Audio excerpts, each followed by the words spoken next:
1920 के दशक में एक गांव में एक पिता और उसका बेटा रहते थे। पिता एक किसान था और उसका बेटा उसकी सहायता करता था। पिता ने अपने बेटे को खेती की अच्छी शिक्षा दी थी और बेटा भी पिता के उपदेशों को मानता था। एक दिन जब फसलों का समय आया तो पिता ने अपने बेटे को समझाया,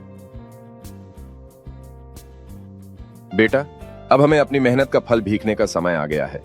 हमें बाजार जाकर अच्छी दाम में अपनी फसल बेचनी है। परंतु बेटा ने जवाब दिया, पिताजी, मैं नहीं जा सकता। मुझे लगता है कि आज बारिश हो सकती है।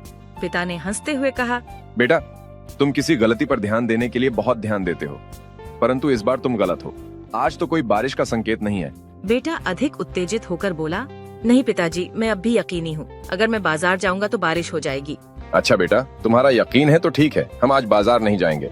बेटा को अपने पिता पर गर्व था कि उनकी बातों को सुना गया। ठीक वैसे ही जैसे उन्होंने आगे देखा था, उसी दिन बादलों ने बारिश का संकेत दिया और उस दिन किसानों के लिए बाजार में नुकसान हो गया।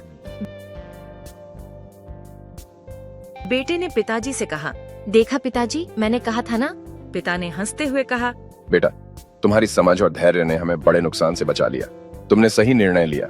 इस कहानी से हमें यह सीखने को मिलता है कि धैर्य और समझ से संघर्ष करने पर हमें सफलता जरूर मिलती है। बातों को ध्यान से सुनना और सही निर्णय लेना हमें अच्छे परिणाम दिलाता है।